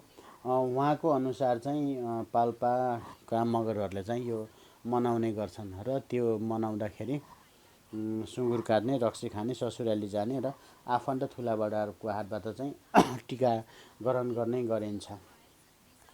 त्यसपछि यो अर्को बुक चाहिँ छ मसँग, चाडबाडहरूको समाजशास्त्रीय विश्लेषण भन्ने छ। यो डाक्टर मिन श्रीष मगरले लेख्नु भएको छ। यसको पनि म बडाई दसैँ शीर्षकमै जान्छु। यो समाजशास्त्रीय विश्लेषण भएको कारणले यो लामो छ। म अलि मुख्य बुँदाहरू मात्रै राख्छु। त्यसपछि चाहिँ मैले आफ्नो कुरा राख्छु। तपाईँहरूलाई यसलाई अन्यथा नमानिकन यसलाई अलि धैर्यपूर्वक चाहिँ सुनिदिनुहोस्। दसैँ ऐतिहासिक गण्डकी प्रदेशको सभ्यता भएकाले यो चाडको उत्साह र रौनकले पनि यही भेगसँग सम्बन्धित रहेका समुदायलाई बढी छोएको हुन्छ। गण्डकी सभ्यता दसैँले नेपाल एकीकरणको क्रमसँगै राष्ट्रिय चाडको दर्जा पाएकाले साझा नेपाली चाडको रूपमा स्वीकृत हुन पुगेको बुझिन्छ। दसैँ शब्दको व्युत्पत्ति सम्बन्धमा उहाँको यहाँ चाहिँ कुरा आफ्नो भनाइ राख्नु भएको छ। दसैँ शब्दको व्युत्पत्तिका सम्बन्धमा विश्लेषण गर्ने हो भने गण्डकेली मगर भाषाको शब्द दस्याक्केबाट भएको देखिन्छ। दस्याक्केको अर्थ सुरु वा थालनी गर्ने भन्ने हुन्छ। वर्षात ऋतुको अन्त्यसँगै आउने शरद ऋतुमा वर्षे बाली भित्राउने र हिउँदे बाली लगाउने कामको थालनी गरिन्छ। खास गरी पश्चिम नेपालको उच्च पहाडी भेगतिर भदौ असोजमा मकै भित्राउने र जौ छर्ने कामको थालनी गरिन्छ भने चैतमा जौ भित्राउने र मकै छर्ने कामको थालनी गरिन्छ। यसरी वर्षे बाली भित्राउने र हिउँदे बाली लगाउने तथा हिउँदे बाली भित्राउने र वर्षे बाली लगाउने मुख्य कामको विधिवत वा औपचारिक रूपमा दस्याक्के थालनी गर्दा राम्रो र सुरक्षित उत्पादनको कामनासहित कृषि औजार, भूमि, जल आदि प्रकृति र कुलपितृको पूजाआजा गरी आपसी भेटघाट, खानपान तथा मनोरञ्जन गर्ने चलनबाट असौजे दसैँ र चैते दसैँ उत्सव मनाउने परम्पराको विकास भएको बुझिन्छ। वातावरणीय अनुकूलताले गर्दा असोजको दस्याक्के उत्सवलाई विशेष धुमधामका साथ मनाइने भएकाले नै बडा ठुलो दसैँ नामाकरण गरियो भने चैतको दस्याको उत्सव वातावरणीय प्रतिकूलताले गर्दा एक दिनमा सीमित गरियो। पछि राष्ट्रिय चाडमा स्तरीकृत हुने क्रममा नेपालीकरणको प्रक्रियाबाट विविध मान्यताहरू थपिँदै बडा दसैँ र चैते दसैँको नामले सर्वपरिचित बन्न पुग्यो। यसरी दसैँको उत्पत्तिको सम्बन्ध मुख्य बाली भित्राउने र लगाउने कार्यको दस्याक्केसँग मात्र होइन कि लेकबाट बेसीतर्फ तथा बेसीबाट लेकतर्फ बसाइ सर्ने कामको दस्याक्केसँग पनि सम्बन्धित रहेको पाइन्छ। लिगका हले मगरहरूले दसैँको दिन राजा चुन्ने परम्पराले दसैँ र मगरको सम्बन्ध प्रस्ट्याउँछ भनेर उहाँले चाहिँ यो पुस्तकमा चाहिँ लेख्नु भएको छ। पहिला मैले केही प्रमाणहरूको रूपमा, केही सामग्रीहरूको रूपमा, रेफरेन्सेसहरूको रूपमा चाहिँ म यी चिजहरूलाई चाहिँ राख्दैछु, त्यसपछि मेरो आफ्नो भ्यू चाहिँ राख्नेछु।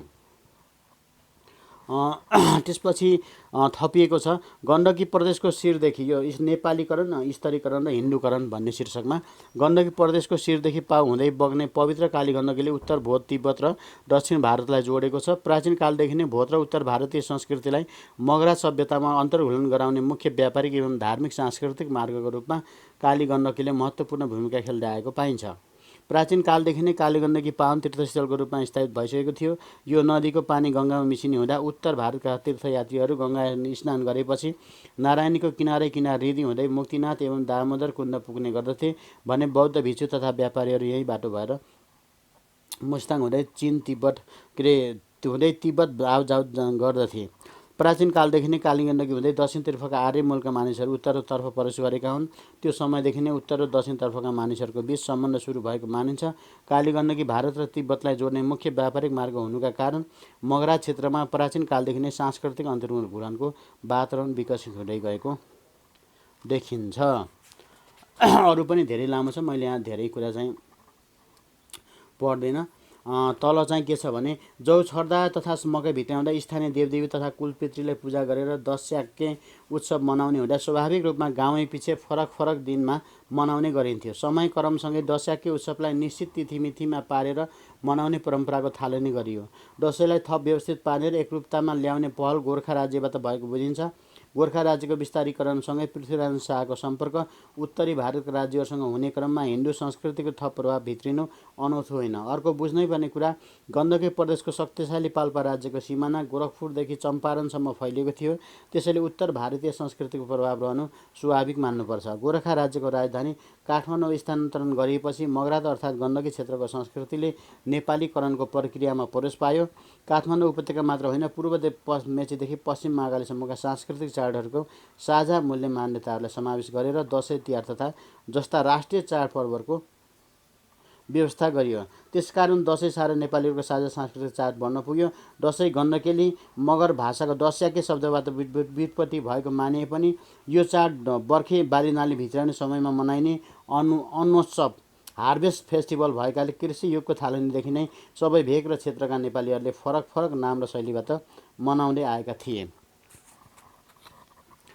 विजयादशमी र दसैँ। विजयादशमी, दुर्गा पूजा र दशहरा शास्त्रीय चाड भएकाले भारतीय वैदिक साहित्यसँग सम्बन्धित रहेका छन्। यसको यो मगरातको दस्याकेसँग खास अर्थ चाहिँ जोडिएको देखिँदैन। नेपाली लोकजीवनमा मनाइने दसैँसँग भारतीय हिन्दू समुदायले मनाउने दुर्गा पूजा वा दशहरा चाडको आधारभूत समानता पाइँदैन भनेर लेखिएको छ। अब मैले यो बुकलाई पनि यतिकै राखेँ किनभने यसमा चाहिँ अलि लामो नै छ। यसमा अलि थोरै चाहिँ थपौँ। वास्तवमा दसैँमा जौको पहिलो जमरा र दही चामलको सेतो टीका लगाउने प्रचलन नेपालको पश्चिम पहाडी समाजको अर्थात् ऐतिहासिक मगराती सभ्यताको मौलिक विशेषता हो। उच्च पहाडी भेग लेखमा चिसोका कारण लगाएको अन्नबाली तयार हुन 10 महिना जति लाग्ने हुन्छ। वर्षको 6 महिना लेख र 6 महिना बेसीमा बसोबास गर्ने अर्ध घुमन्ते जीवनशैली अपनाएका उच्च पहाडी भेगका मगरहरू भदौको अन्तिम हप्तादेखि असोजको पहिलो हप्तासम्म जौ छरेर बेसी झर्ने हुँदा बारीमा बिउ छर्नु अघि नै बिउको उम्रने क्षमताको परीक्षण गर्ने चलनबाट जमरा राख्ने परम्पराको थालनी भएको मानिन्छ। घरभित्रको न्यानो स्थानमा जौको बिउको उम्रने क्षमताको परीक्षण गरी त्यसको 7-8 दिनमा उम्रेका टुसाहरू फुलका रूपमा पितृ र भूमि देवतालाई चढाई बारीमा छरिएका अन्नका बिउहरू राम्ररी उम्रोस्, हुर्कोस् र प्रशस्त फल प्राप्त होस् भन्ने कामनासहित जौ छरिसकेपछि टोल छिमेक सबै मिलेर स्थानीय देवदेवी र कुलपितृको श्रद्धामा गाम पूजा तथा भोजभतेर गरेर बेसी झर्ने परम्पराबाट नै कालान्तरमा घट स्थापना गरी जौको जमरा राख्ने, 7औं दिनमा फुलपाती भित्र्याउने, 8औं र 9औं दिनमा बलि पूजा गर्ने, 10औं दिनमा टीका जमरा लगाउने र 15औं दिनमा जमरा सेलाउने रीति सहितको दसैँ उत्सवको विकास हुन गएको बुझिन्छ। जमरा वा जवारा शब्दको व्युत्पत्ति राप्तेली मगर भाषा खामपाङको शब्द जैवारा जसको अर्थ असाध्यै छर्ने हुन्छ बाट भएको मानिन्छ। उच्च पहाडी भेगका अधिक जौ खेती गरिन्छ। अर्कोतर्फ घरभित्र सुरक्षित किसिमबाट बिउ जमाएर तयार गरिने भएकाले पनि जमरा भनिएको हुन सक्छ। दसैँको जमरा उर्वरा शक्ति अर्थात् मानव जीवनको मुख्य आधार, अन्न बाली तथा संस्कृतिको प्रतीक हो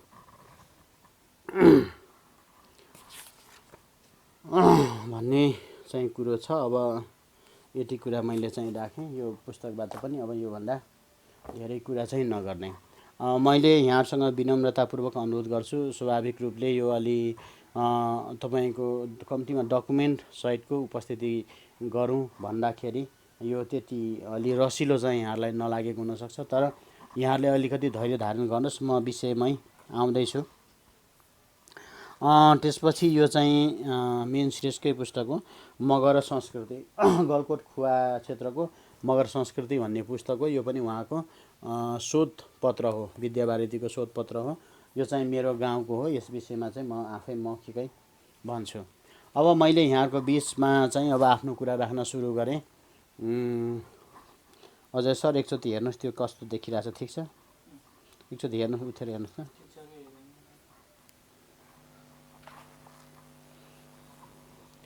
अब मैले चाहिँ आफ्नो कुरा चाहिँ राख्न सुरु गरेँ।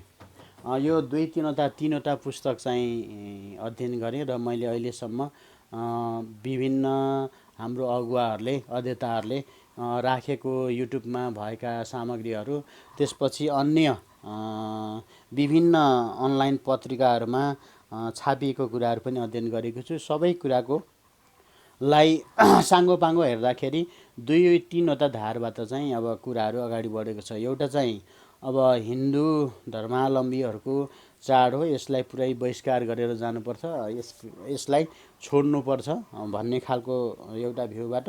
अर्को चाहिँ यो चाहिँ हाम्रो अब स्थानीय चाड हो, योसँग हाम्रो माटोको, हाम्रो समाजको धेरै सम्बन्ध छ, यसलाई जोगाएर र पछि थपिएका, यसलाई विकृत पारिएका कुराहरू चाहिँ हटाएर जानुपर्छ भन्ने खालको छ। र अर्को चाहिँ यो पुरानो चाहिँ तपाईँको रूढिवादी कुराहरू चाहिँ अब सम्झिरहन, त्यसलाई फेरि अभ्यासमा लगिरहन जरुरी छैन भन्ने कोणबाट चाहिँ आएको देखिन्छ। अब मैले मेरो आफ्नो कुराहरू चाहिँ राख्नभन्दा अगाडि केही यो विषयमा केही चाहिँ तपाईँको टिप्पणीहरू टिपेको छु। पितृपूजा परम्परा र दशैँके दशैँ भन्ने शीर्षकमा चाहिँ यो मेन सिरिजले नै लेख्नु भएको होला। यो 19औं शताब्दीदेखि धर्मको उत्पत्तिबारे विस्तृत विश्लेषणात्मक अध्ययन सुरु भएको देखिन्छ। प्रसिद्ध मानवशास्त्री एडवर्ड टेलरको अध्ययनलाई नै धर्मको उत्पत्ति सम्बन्धी पहिलो समाजशास्त्रीय अध्ययन मानिन्छ। उनले प्रकृतिपूजक विश्वास, एनिमिस्टिक बिलिफसँग सम्बन्धित पुर्खा पूजा परम्परालाई पहिलो धर्मको रूपमा व्याख्या गरेका छन्। यो परम्परामा दिगम्बर पूर्वजहरूलाई पनि आफ्नो सदस्यको रूपमा लिन्छ तथा उनीहरूको आत्माले जीवितहरूको कार्यमा हस्तक्षेप गर्न सक्ने क्षमता राख्ने कुरामा विश्वास गरिन्छ।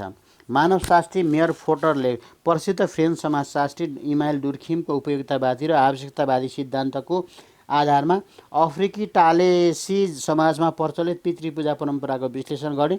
पितृपूजा जस्ता आदि धार्मिक भावनालाई संस्कारगत गर्दा लोक धर्मको जन्म भएको निष्कर्ष निकालेका छन्। त्यस्तै मनोविश्लेषक फ्रोइडको विचारमा अभिचार, म्याजिक तथा पितृपूजा नै मानव सभ्यताको आदि धर्म हो भन्नुभएको छ। त्यस्तै मेलफिटको विचारमा धार्मिक भावनाले मर्त्य र अदृश्य संसारबीच निकट सम्बन्धको परिकल्पना स्थापित गरायो। परिवारको कुनै सदस्यको भौतिक अवसान हुनु परिवारकै लागि ठुलो क्षतिको घटना हो। आदि मानवले यसलाई ज्यादै गम्भीरताका साथ लियो। यस क्षतिले दैनिक क्रियाकलाप मात्र होइन, सामाजिक व्यवस्था र सामूहिक क्रियाकलाप, योजना र कार्यक्रममा समेत अचानक सङ्कट पर्यो। अत मरेपछि पनि त्यस पुर्खाको देनलाई उसका सन्ततिले बिर्सन सकेनन्। फलत पितृ वा पुर्खाको पूजा, एन्सेस्टर वर्सिपको चलन सुरु भयो। पितृहरू पारिवारिक वा सामुदायिक एकता र एकीबद्धताको प्रतीक बन्न पुगे।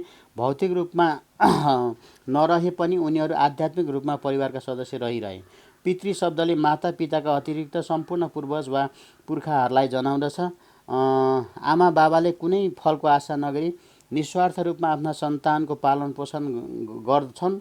त्यसैले सन्तानमाथि आफ्ना पुर्खाको ऋण तिर्ने दायित्व पनि रहन्छ भन्ने मान्यता रहेको हुन्छ। आमा बाबा तथा बाजे बजै आदिको जीवन पर्यन्त आदर एवं स्नेह भावका साथ सेवा गर्नु र उनीहरूले देखाएको मार्गमा हिँड्नु तथा मृत्यु पर्यन्त उनीहरूलाई देवतुल्य स्थानमा राखेर पूजा गर्नु असल सन्तानको कर्तव्य मानिन्छ। पुर्खा पूजा एन्सेस्टर वर्सिप गर्ने प्रवृत्ति र परम्परा विश्वव्यापी रूपमा पाइन्छ। चीन, जापान, ग्रिस, रोम, मिस्र आदि प्राचीन सभ्यतामा यो परम्परा धेरै सशक्त थियो।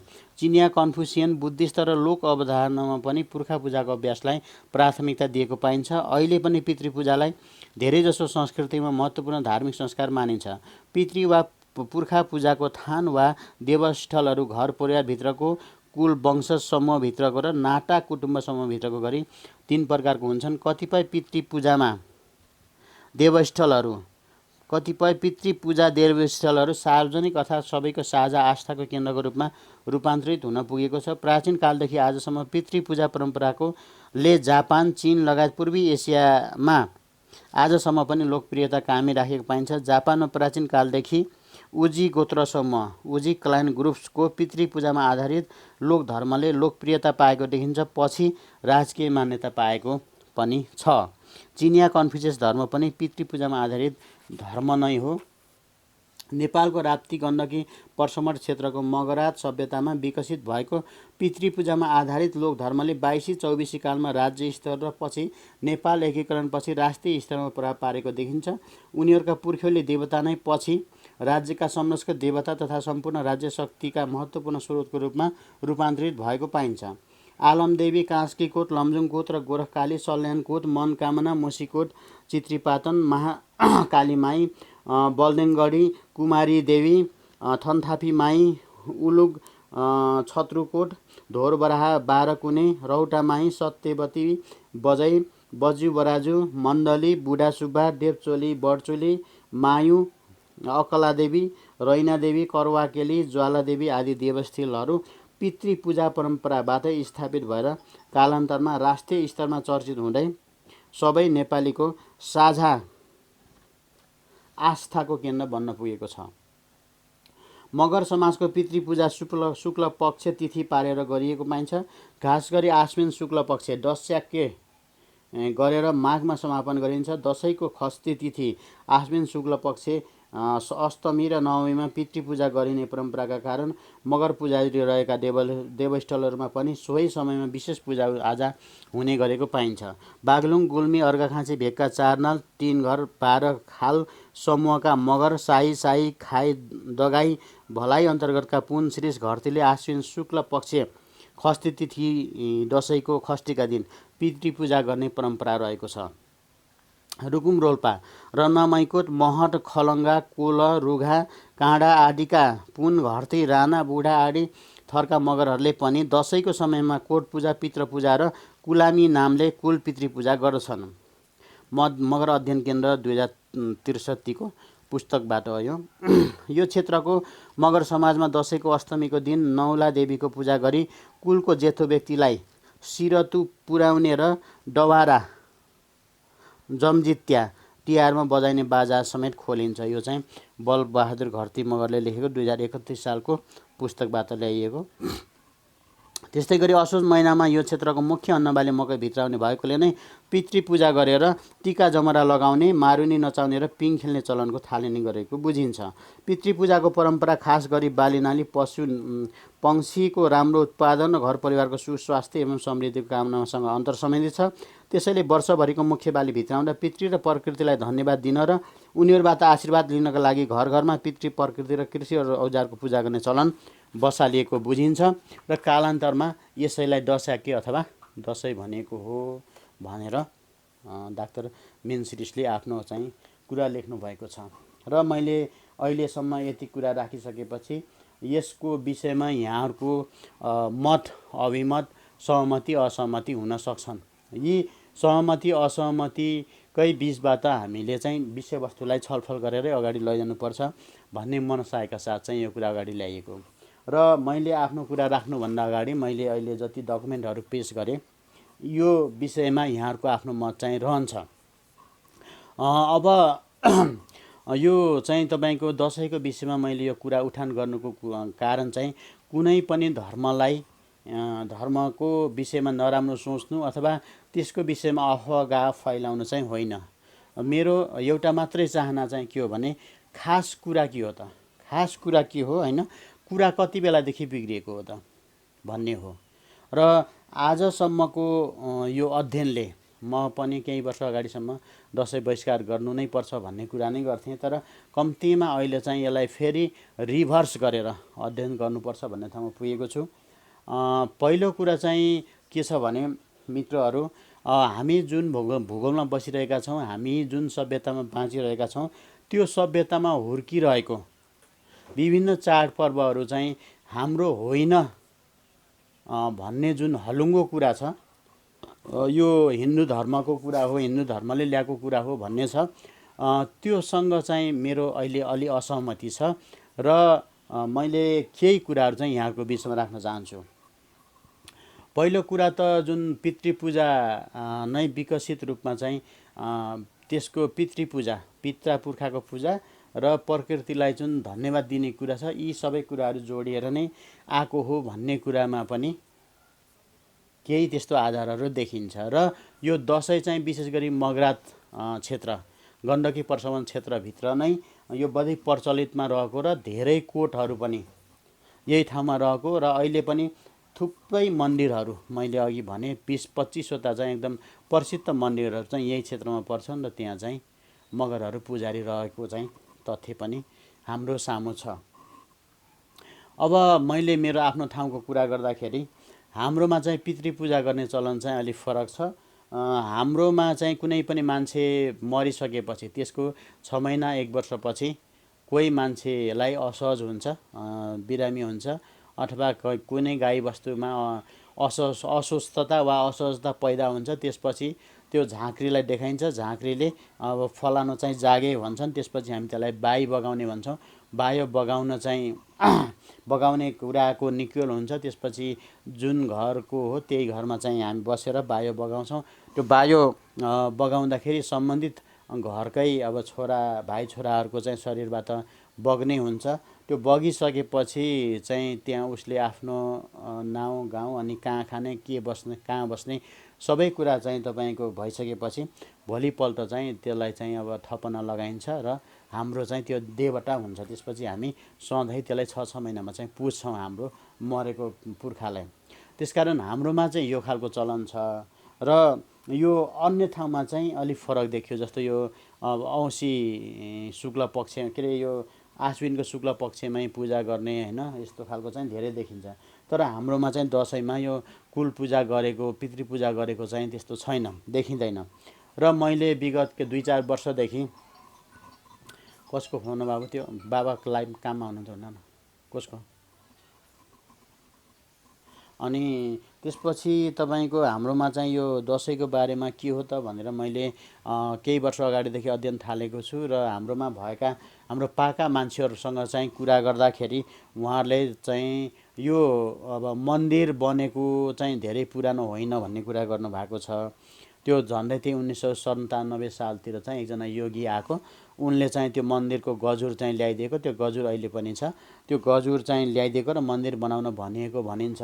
तर त्योभन्दा पनि एकदम बुढी बजुहरूसँग बुझ्दाखेरि चाहिँ उहाँहरूले हामी चाहिँ त्यो एकदम गोल घर, काठको गोल घर जस्तो चाहिँ तपाईँको ऊ थियो, मौलो थियो। हामी त्यो मौलो लिप्न चाहिँ हामी एकदम केटाकेटीमै जान्थ्यौँ होइन। प्रत्येक बिहान यो लागिसकेपछि चाहिँ 9 दिनसम्म हामी लिप्न जान्थ्यौँ भनेर उहाँहरूले भनेको कारणले गर्दाखेरि यो कुरा चाहिँ अलि भास्ट हुन गएको छ। र हाम्रोमा चाहिँ पहिला मौलो मात्रै भनिन्थ्यो, मौलो भनिन्थ्यो र ठुला 2वटा ढुङ्गाहरू छ। त्यो ढुङ्गा चाहिँ दिउँसोभरि मान्छेले उठाएर चाहिँ माथि के अरे तल राख्ने, फेरि चाहिँ बिहान उठेर हेर्न जाँदा त फेरि त्यो चाहिँ फेरि माथि नै उक्लेर बसेको भनेपछि यो अलौकिक शक्ति छ, यो देवता नै हो भनेर त्यसलाई मौलो मानेर चाहिँ सुरु गरिएको भनिन्छ। र त्यहाँ चाहिँ सुरुमा चाहिँ त्यो राँगो होइन र भैँसी काट्ने चलन थियो अरे। त्यो त्यही ढुङ्गामा चाहिँ पहिला त्यो चाहिँ एक प्रकार बारी थियो। अहिले त मन्दिर बनेछ, सबै कुरा बनेछ, थान बनेछ। पहिला चाहिँ त्यो बारी, अनि त्यो ठुला ढुङ्गामा चाहिँ बाँडेर अनि लेखबाट झारेको चाहिँ ठुलो भैँसी चाहिँ काट्ने। अनि त्यसको विशेष अङ्गहरू चाहिँ भद्र भलाद्मीहरू जो चाहिँ तपाईँको 7 थरी प्रथाका थिए उनीहरूलाई चाहिँ पुर्याउने र अरू चाहिँ आम सर्वसाधारणले चाहिँ बाँडेर खाने चलन चाहिँ थियो अरे। अनि टिका लगाउने चलन त पछिसम्म पनि थिएन। चलन चाहिँ कस्तो थियो भने त्यही मन्दिरमा भेला भएको अलि पुरानो सबैभन्दा बुढो मान्छेको हातबाट चाहिँ सबैले त्यही मन्दिरमै टिका लगाउने चलन थियो। यसलाई घर घरमा जमरा राख्ने टिका लगाउने चलन चाहिँ थिएन हाम्रोमा चाहिँ। यो मैले कुनै अब नियतले यो कुनै धर्मलाई ठुलो सानो बनाउनको लागि भनेको होइन। हाम्रोमा जे थियो मैले त्यही कुरा गर्दैछु। मौलो भनिन्थ्यो अनि ठुला ठुला ढुङ्गाहरू थिए, त्यहाँ भैँसी काटिन्थ्यो र चाहिँ अब त्यसको विभिन्न भागहरू चाहिँ अब ठुला मान्छेहरूलाई छुट्याएर आम सर्वसाधारणले चाहिँ भोज खाने चलन चाहिँ थियो। पछि त्यो नपुगिसकेपछि कुरिया चाहिँ अलि धेरै भइसकेपछि चाहिँ 2टा भैँसी चाहिँ काट्ने चलन थियो र त्यही बेलामा चाहिँ तपाईँको अब मारुनी नाच्ने होइन त्यो भोज खाने चाहिँ गरिन्थ्यो र टिका पनि त्यही अब मन्दिरमै भेला भएको चाहिँ मान्छेको सबैभन्दा ज्येष्ठ सदस्यको हातबाट टिका लगाउने चलन थियो। त्यो चाहिँ घर घरमा जमरा राख्ने टिका लगाउने चलन थिएन र अहिले पनि धेरैकोमा छैन। एका दुई चाहिँ मान्छेहरूले त्यसलाई नयाँ कुरा चाहिँ अवलम्बन चाहिँ गरेको देखिन्छ। र पछि चाहिँ घर घरमा भएको जुन चाहिँ खोडा हो, हाम्रोमा खोडा भनिन्छ, त्यो खडक त्यो तरबार जस्तो त्यो चाहिँ हिजोको चाहिँ लडाइँ गर्ने युद्ध सामग्री अहिले चाहिँ हाम्रोमा त्यो 8वटा छ। त्यो चाहिँ पछि चाहिँ जम्मा गरेर त्यहाँ मन्दिरमा राखिएको भनिन्छ। पहिला चाहिँ व्यक्तिको घरहरूमा थियो अरे। त्यसकारण त्यो हाम्रोमा कोट भन्ने कुरा, त्यो हतियार पुज्ने कुरा पनि धेरै पुरानो होइन, अब त्यो नयाँ नै हो। अहिले चाहिँ केही ओढानहरू छन् जुन चाहिँ त्यो एकदम अलि त्यो आगोमा धेरै खरिसकेपछि होला त्यो विभिन्न आकार चाहिँ प्रकारकरण गर्न लागिसकेपछि यो चाहिँ देवता भयो। अब यो चाहिँ यहाँ राख्नु हुँदैन, घर राख्नु हुँदैन भनेर त्यो चाहिँ त्यहाँ जम्मा गरिएको अहिले ओढान र ती खोडाहरू छन्। र त्यो खोडाको बनेको मिति चाहिँ तपाईँको पत्ता लगायो भने त्यहाँ धेरै कुरा चाहिँ अब बाहिर आउने चाहिँ देखिन्छ। त्यो खोडाहरू चाहिँ पछि जम्मा गरेर त्यसलाई भोग दिन थालिएको भनिन्छ। र हाम्रो गाउँमा चाहिँ 8 देवता भनिन्छ। त्यो 8 देवतामा चाहिँ हाम्रो मन्दिरको चाहिँ गणना हुँदैन अनि यो मौलोको गणना हुँदैन। त्यस कारणले हाम्रोमा चाहिँ यो अलि अध्ययनको विषय चाहिँ छ। त ठ्याक्कै यही भन्न सकिन्न, किनभने अब बुढापाकाहरू चाहिँ भन्छन् अब मौलो पहिल्यैदेखि थियो। तर हामीले गर्ने प्रत्येक दिनको विभिन्न चाहिँ शुभ कार्यहरू हुन्छ, विशेष पर्वहरू हुन्छ, त्यहाँ सम्झिने देवताहरूमध्ये 8वटा देवताहरू मात्रै छन्। त्यो मन्दिर चाहिँ पर्दैन, मौलो चाहिँ पर्दैन, भगवती अथवा देवी अथवा जे भने पनि त्यो चाहिँ पर्दैन। होइन, त्यसो किन परेन भन्दाखेरि त्यो पछि जोडिएको हो कि भन्ने कुरा हो। तर बुढापाकाहरूसँग बुझ्दाखेरि यो अलि धेरै पुरानो नै हो भन्ने गरिन्छ। अब मैले यो विषय उठान गर्नुको खास कारणमा चाहिँ आउँछु। अब यो हाम्रो हो कि होइन भन्ने कुरामा त बहस गर्नुपर्छ जस्तो लाग्दैन मलाई, किनभने यो हाम्रो हो के मात्रै हो भने पछि यसलाई अन्य धर्मका मान्छेहरूले, धर्म सम्प्रदायका मान्छेहरूले चाहिँ यसलाई एउटा निश्चित मितिमा मनाउने बनाइदिए। नत्र पहिला चाहिँ यो एकैचोटि मनाइन्थेन अरे, फरक ठाउँ अनुसार चाहिँ फरक मितिमा चाहिँ दसैँ चाहिँ मनाइन्थ्यो, दस्याके भनेर मनाइन्थ्यो। यो चाहिँ खासमा बाली नाली पशु र घर परिवारको सुस्वास्थ्यको लागि नयाँ बाली लगाउँदाखेरि पुरानो बाली के अरे पाकेको। यति बेलासम्म हामीले चाहिँ कुराकानी गऱ्यौँ यो दसैँ पर्व चाहिँ पितृ पूजाबाट, पिता पुर्खाको पूजाबाट अगाडि आएको र योसँग चाहिँ प्रकृतिको पूजा जुन चाहिँ खेती लगाउने र खेती चाहिँ भित्र राख्ने कुरा र पितृहरूलाई चाहिँ पूजा गर्ने कुरासँग जोडिएको छ भन्ने विभिन्न विद्वानहरूको चाहिँ आफ्नो भनाइको कुराहरू चाहिँ राख्यो। र अब चाहिँ म खास कुरामा जान्छु। अब अहिले चाहिँ हामीलाई परेको समस्या के हो भन्दाखेरि हाम्रो सबै चालचलन, संस्कार, संस्कृति, चाड पर्वहरू चाहिँ अब विभिन्न धर्मले डिस्टर्ब गरिराखेको छ। एकातिर अब ग्लोबलाइजेसनको पनि समस्या छ, अर्कोतिर चाहिँ आफ्नो धर्मलाई उत्कृष्ट देखाउनको निम्ति आफ्नो धर्म चाहिँ को सबै ठाउँमा चाहिँ पकड छ भनेर देखाउनको लागि सबै कुराहरूलाई चाहिँ बिगारिएको छ, क्या मिसमास गरिएको छ। दसैँ पनि यस्तै मिसमासमा परेको छ। दसैँलाई चाहिँ विकृत बनाइएको छ र विभिन्न चाहिँ तपाईँको देवी देवताको कथासँग जोडिएको छ, रामायणको कथासँग जोडिएको छ, अनेक गरिएको छ, पुराणहरूको कुरा आएको छ। यी सबै मेरो विचारमा चाहिँ पछि जोडिएका कुराहरू हुन्। होइन, यो चाहिँ सुरुमा थिएन। सुरुमा चाहिँ यो विशुद्ध बाली भित्र्याउने र बाली लगाउन सुरु गर्ने कुरा सँग प्रकृतिलाई चाहिँ चढाउने कुरा र प्रकृतिसँग खुसी साथसाथ गर्ने कुरा र प्रकृतिसँग चाहिँ आशीर्वाद लिने कुरा, प्रकृति र पुर्खासँग आशीर्वाद लिने कुराबाट अगाडि बढेको देखिन्छ। र अहिले पनि थुप्रै त्यस्तो हाम्रो चाहिँ पुर्खाहरूको थानहरू नै अहिले विभिन्न मन्दिर र देवी देवताको नामहरूमा चाहिँ यो मगरात पर्समण क्षेत्रको धेरै ठाउँमा रहेकोले पनि यो यहीँको रैथाने चाड हो भनेर भन्न सकिन्छ। र जुन चाहिँ हिन्दू धर्मावलम्बीहरूले यसलाई ल्याएको होइन, दसैँलाई ल्याएको यहाँको रैथाने चाड होइन भन्नेहरू चाहिँ मेरो विचारमा तिनीहरूले चाहिँ गहिराइमा अध्ययन गरेर भनेको हो जस्तो मलाई चाहिँ लाग्दैन। कुनै धर्मको पक्षमा वा विपक्षमा लागेर बोलिने कुराले चाहिँ यो अध्ययनमा चाहिँ खास अर्थ राख्दैन।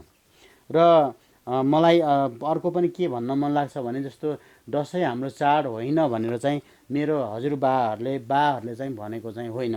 यो चाहिँ एउटा राजनीतिक आस्था, अभिष्ट र अभियानमा जोडिएका मान्छेहरूले भनेको हुनाले यसलाई त्यत्तिकै स्वीकार गर्ने भन्दा पनि यसलाई अध्ययन गरेर स्वीकार गर्नुपर्ने पक्ष चाहिँ हो। दसैँ हाम्रो ठाउँको कुरा मैले गरिहालेँ। हाम्रो ठाउँमा त्यो धेरै तपाईँको कुराहरू चाहिँ छैन। एउटा दसैँलाई चाहिँ सामान्यतः एउटा उत्सवको रूपमा चाहिँ मनाइन्छ र अहिलेसम्म पनि सबै व्यक्तिको घर घरमा जमरा राख्ने, टिका लगाउने चलन चाहिँ छैन। अहिले पनि मन्दिरमै त्यो हाम्रो मौलोमै गाउँको चाहिँ ज्येष्ठ सदस्यको हातबाट चाहिँ टिका लगाउने गरिन्छ र अरू खालको चाहिँ रमाइलो त हुने भइहाल्यो। अब मैले निचोडमा चाहिँ के भन्न चाहन्छु भने हामी अहिले पहिचानको कुरा गरिरहेका छौँ, हामी अस्तित्वको कुरा गरिरहेका छौँ र हामीले मगरात सभ्यता र मगरात भूगोलको कुरा गरिरहेका छौँ। जबकि हाम्रो भूगोलमा, मगरात सभ्यतामा, मगरात भूगोलमा प्रचलनमा रहेको हाम्रो चाडबाडहरूलाई चाहिँ हाम्रो होइन भनिसकेपछि होइन, हाम्रो हो त के हो त हाम्रो के छ त? के हामी केही नभएको चाडपर्व पनि नमनाउने, कुनै महोत्सवहरू उत्सवहरू नमनाउने त्यस्तो खालको हामी मान्छे होला र? मगरहरूले के आफ्नो चाडपर्व मनाउँदैनथ्यो होला? त्यसकारणले यो चाहिँ गम्भीर प्रसङ्ग हो। मलाई के लाग्छ भने यो कोही त्यस्तो अब परिचालित मान्छेहरूले चाहिँ हामीलाई संस्कृतिविहीन, भाषाविहीन र संस्कारविहीन मात्रै होइन, चाडपर्व पनि नमनाउने त्यस्तो त्यो ढुङ्गाको मान्छे जस्तो चाहिँ बनाउन खोजिरहेछन् भन्ने चाहिँ मलाई लाग्छ। त्यसकारणले म विशेष गरी एमएनका साथीहरूसँग पनि यो कुरा राख्न चाहन्छु। तपाईँहरू अस्तित्वको कुरा गर्नुहुन्छ, के हो अस्तित्व भने? हावामा अस्तित्व हुन्छ? यहाँको भूगोलसँग, यहाँको जनजीवनसँग, यहाँको संस्कार संस्कृतिसँग नबिज्ने तपाईँहरूको अस्तित्व के अस्तित्व तपाईँहरू प्रमाणित गर्न खोज्दै हुनुहुन्छ? त्यसकारणले यो जुन 48 सालको तपाईँको 46 सालको परिवर्तनपछि गोरेबहादुर खपाङ्गेज्यूहरूको नेतृत्वमा जसरी यो चाहिँ अब दसैँलाई मगरातको अरू धेरै कुरालाई चाहिँ तपाईँको यो होइन, यो हिन्दूहरूले जबरजस्ती थोपरेको हो, विभिन्न राजाहरूलाई मारेर मनाइएको हो भन्ने जस्तो यी कथाहरू चाहिँ एकदम काल्पनिक कथाहरू हुन्। त्यसको कुनै त्यस्तो प्रमाणदर्शी प्रमाण र आधारहरू छैनन्। त्यसकारणले मेरो भनाइ तपाईँले दसैँ मनाउनुहोस् भन्ने चाहिँ होइन, तर कम्तीमा अध्ययन खोज चाहिँ गरौँ। कसैले भनेकै आधारमा, कुनै आशयले उसले चाहिँ प्रचार प्रसार गरेकै आधारमा चाहिँ बतासे ढङ्गले सबै कुरा स्वीकार गर्दै जाने हो भने भोलि हामीसँग केही पनि हुँदैन हाम्रो आफ्नो भन्ने कुरा। हामी चाहिँ छर्लङ्ग नाङ्गै हुनेछौँ। त्यति बेला मात्रै हाम्रो चाहिँ चेत खुल्नेछ। त्यसकारणले मगरात पहिचानको कुरा गर्ने, मगरात सभ्यताको कुरा गर्ने र मगरात अस्तित्वको कुरा गर्ने हो भने मगरात भूमिमा, मगरात सभ्यतामा हुर्किएका चाडपर्वहरूलाई पनि हामीले हाम्रो बनाएर जानुपर्छ, हाम्रो मानेर जानुपर्छ। स्वाभाविक रूपमा दसैँ जस्तो चाडपर्वहरूमा चाहिँ अहिले पनि यसमा चाहिँ विभिन्न चाहिँ तपाईँको रोगहरू आएको छ, विभिन्न आक्रमणहरू भएको छ, यसलाई भ्रष्टीकरण बनाइएको छ, यसलाई बिगारिएको छ। तर बिगारियो भन्दैमा चाहिँ तपाईँको जुन कुरा बिग्रियो त्यो काटेर फालिदिन सकिन्छ। शरीरको औँला बिग्रियो भने, औँलामा आक्रमण भयो भने त्यो काटेर फाल्न सकिन्छ। शरीरै फाल्ने कुरा गर्नुभयो भने हामी चाहिँ रहँदैनौँ, हाम्रो अस्तित्व रहँदैन। त्यसकारणले दसैँ मनाउनुहोस् नमनाउनुहोस्, टिका लगाउनुहोस् नलगाउनुहोस् त्यो तपाईँको कुरा हो, तर दसैँ चाहिँ हाम्रो हुँदै होइन, यो चाहिँ हिन्दू धर्मले जबरजस्ती थोपरेको भन्ने जुन भाष्य छ, जुन वैचारिकी छ, यो चाहिँ हाम्रो मेरो बाबुबाजेले भनेको बनाएको भाष्य चाहिँ होइन। यो चाहिँ कुनै परिचालित मान्छेहरूले बनाएको भाष्य हो। त्यसकारणले यो विषयमा चाहिँ यो विषय अहिले नै टुङ्गिँदैन। यो अझै धेरै छलफल, अझै धेरै खोज अनुसन्धान र अझै धेरै बहस हुँदै जाओस् भन्ने आशा राख्दै आज मैले यो दसैँको विषयमा विभिन्न पुस्तकहरूलाई चाहिँ रेफरेन्सेसको रूपमा र हाम्रोमा रहेको चलनलाई आजसम्म जे चलन छ त्यसलाई पनि रेफरेन्सको रूपमा लिँदै मगराज सभ्यतामै हुर्किएको दसैँलाई यो पराईको दसैँ हो, यो हिन्दूहरूले जबरजस्ती लाडेको दसैँ हो भन्ने कुरा मात्रै नबुझौँ। यसको खास कुरा के हो त भनेर खोज्नपट्टि पनि लागौँ। नत्र नेपालको इतिहास जसरी लेखिएको छ धेरैजसो इतिहासहरू चाहिँ पश्चिमाहरूले लेखेका छन्। पश्चिमाहरू स्वाभाविक रूपमा क्रिस्चियन पादरीहरू हुन्। उनीहरूले यहाँको स्थानीय चाडलाई आफ्नोपनलाई नमेटाएसम्म उनीहरूले आफ्नो व्यापार गर्न सक्ने थिएनन्। उनीहरूले आफ्नो धर्मको हस्तक्षेप धर्म चाहिँ यहाँ लागू गर्न सक्ने थिएनन्। त्यसकारण उनीहरूले त्यसरी लेखे। अब नयाँ युवाहरूले जो चाहिँ अहिले पनि अब समाजशास्त्र मानवशास्त्रमा अध्ययन गरिराख्नु भएको छ उहाँहरूले अझै गहिरोसँग यसलाई अध्ययन गरेर खास के हो त भन्ने कुरा चाहिँ समाजको अगाडि ल्याइदिनु हुनेछ भन्ने आशा राख्दै आजको यो एपिसोडबाट म बिदा लिने बेला भइसकेको छ। स्वाभाविक रूपमा यहाँहरूसँग हाम्रो अनुरोध छ, यहाँको 1 सब्सक्राइब जरुरी छ र धेरैभन्दा धेरै मान्छेहरूको बिचमा हाम्रो भिडियो चाहिँ पुगोस्। लाइक सेयर कमेन्ट छँदैछ र हामीले प्रस्तुत गरेको विषयवस्तुमा यहाँको सहमति असहमति पनि हुन सक्छ, रहन्छ। तपाईँहरूले आफ्नो असहमति सहमति चाहिँ कमेन्टमा दिएर जानुहोस्। हामी फेरि अर्को एपिसोडमा बहस छलफलमा चाहिँ आउनेछौँ भन्दै आज चाहिँ बिदा हुन चाहन्छु। हस्त नमस्कार।